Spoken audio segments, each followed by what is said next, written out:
Hello everyone, we are continuing our discussion on the ensemble, the canonical ensemble. We saw in the last video why we go for the canonical ensemble.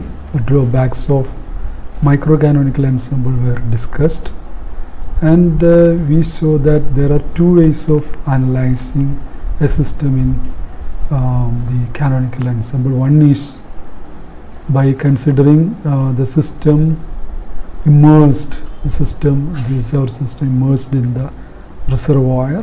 That's one way of studying it.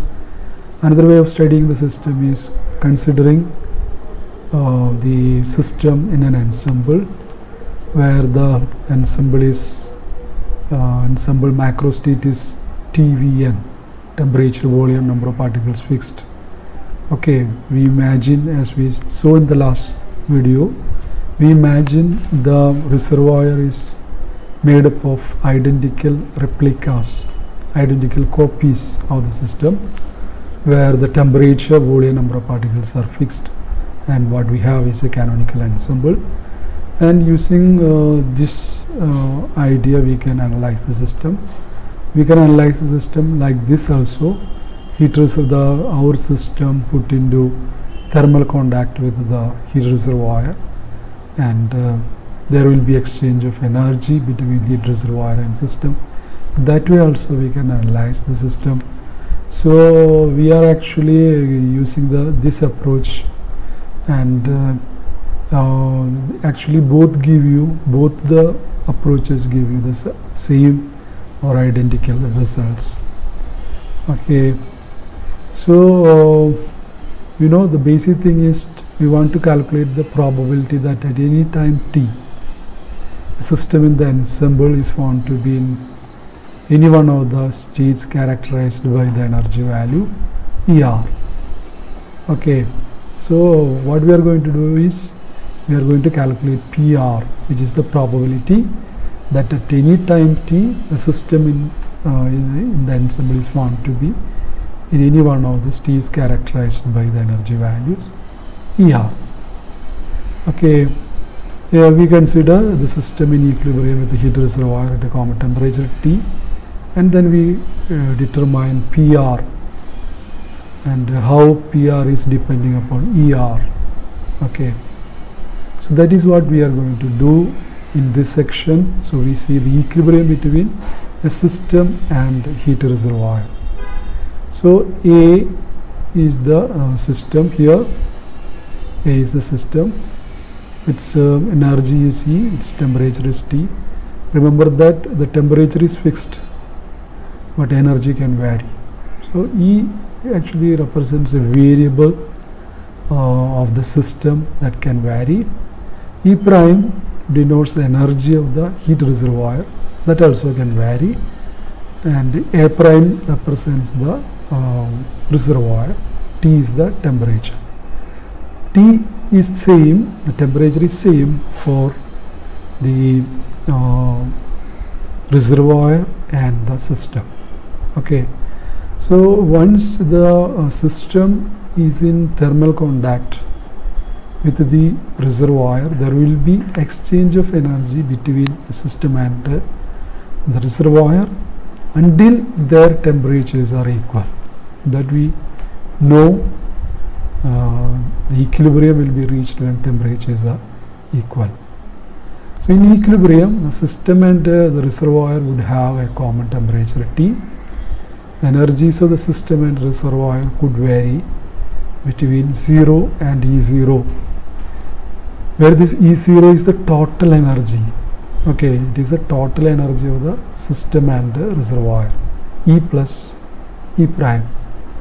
E is the energy of the system, that can vary. E prime is the energy of the reservoir, that can vary.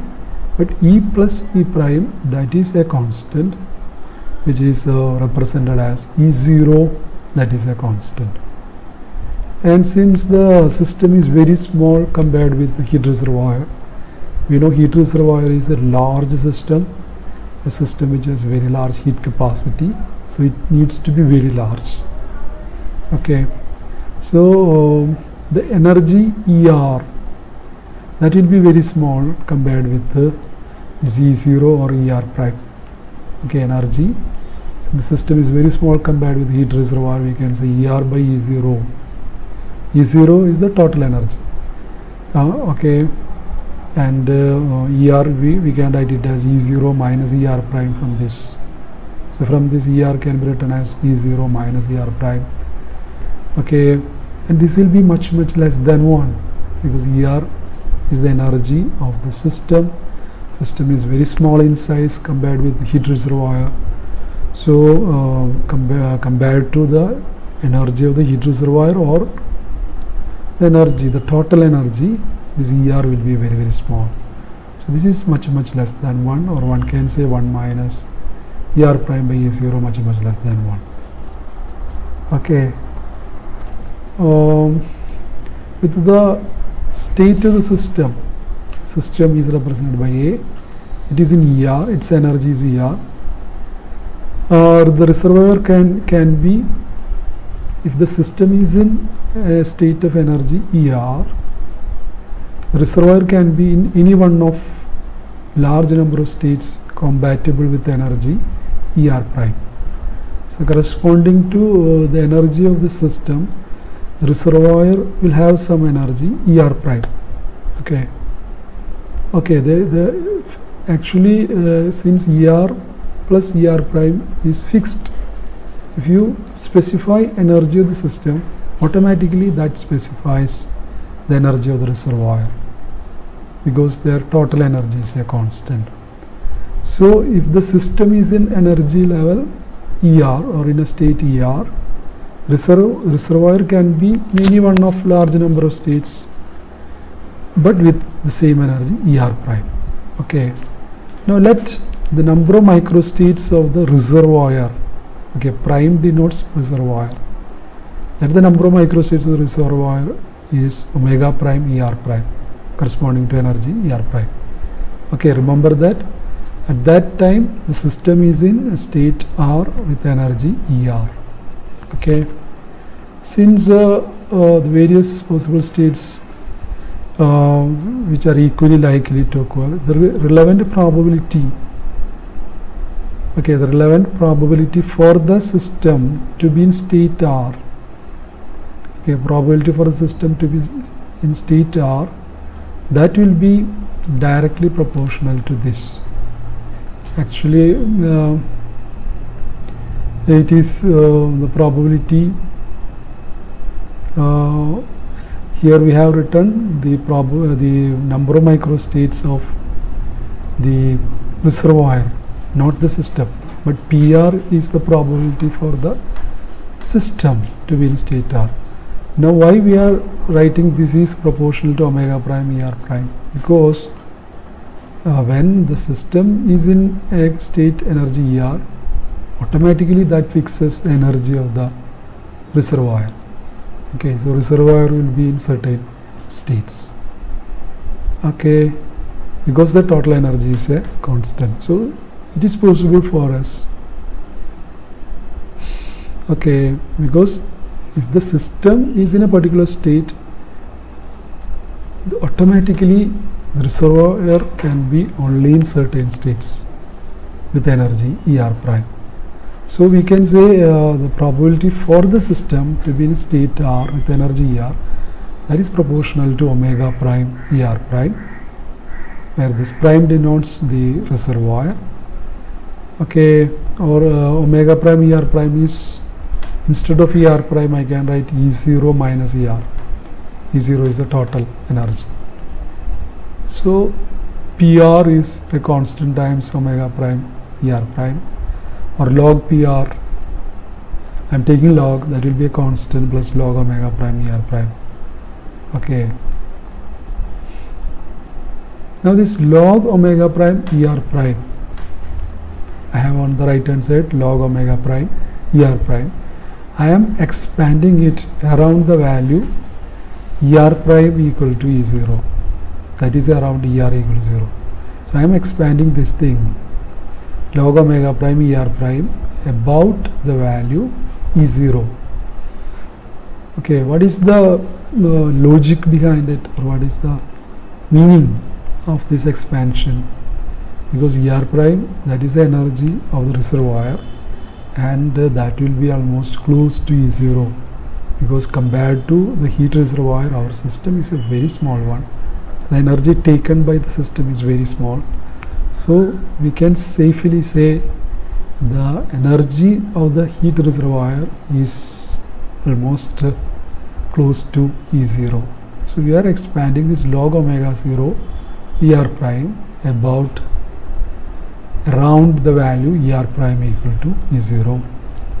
We are using the Taylor series expansion. If I want to expand a function f of x about x equal to a, I do this, I use this equation f of x equal to f of a is x minus a f prime of x. F prime of x is df by dx at x equal to a, x minus a whole square by 2 factorial f prime of x. So f double prime, okay, the second order derivative of the function at x equal to a plus, like that. So this is the Taylor series expansion. Using this, I am expanding what? I am expanding this log omega prime ER prime, where ER prime about the value ER prime equal to E0.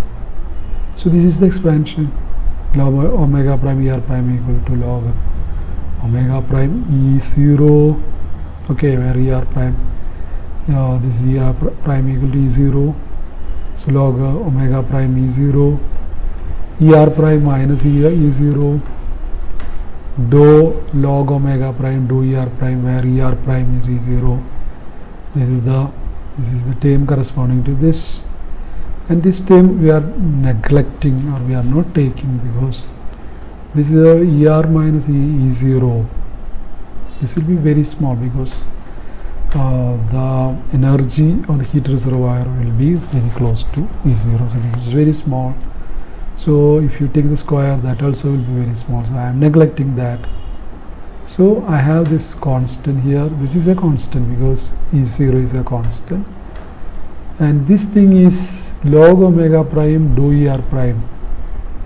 Okay, this thing is our beta prime.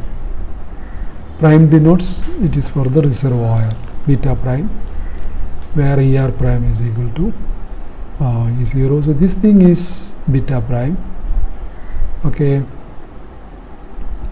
Now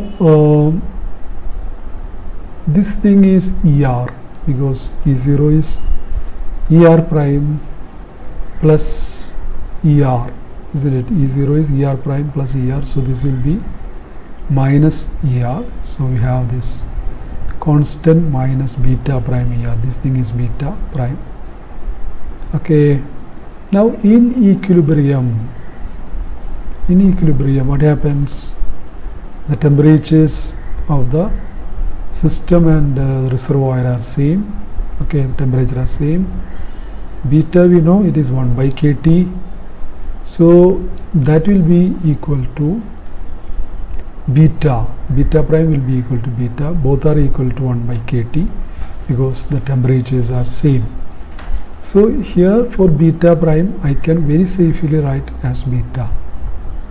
Okay, beta prime is for the reservoir, beta is for system. But when the reservoir and system are in equilibrium, their temperatures are equal. So beta prime is equal to beta. Okay, because beta is 1 by kT. So I can write log PR. This is log PR, that is constant time, constant plus this. So I write log PR equal to K plus constant minus beta ER. Anyway, here you will have a constant here, K plus this constant. Anyway, PR is equal to constant times. This is log PR. I am taking PR now, so that will be exponential of this constant times e to the power minus beta ER. So this is the probability for the system to be in a state R with energy ER. Okay, in a particular state with energy ER. So this is the probability. The total probability is 1, because I am going to find this C, the value C. So total probability is 1. So sigma r, this one is 1. So C is 1 over sigma r e to the power minus beta er, and PR is e to the power minus beta er over sigma r e to the power minus beta er. So this is the probability. This is a normalized one. This is the probability for our system to be in a state, to be in one of the state with energy ER. Okay. So if you have a system which is in thermal contact with the reservoir of temperature T, okay, temperature T in equilibrium, when the temperatures have become equal, the heat reservoir and system have become equal, in that state the probability for the system to be in state R, that is given by e to the power minus beta er over sigma r e to the power minus beta er.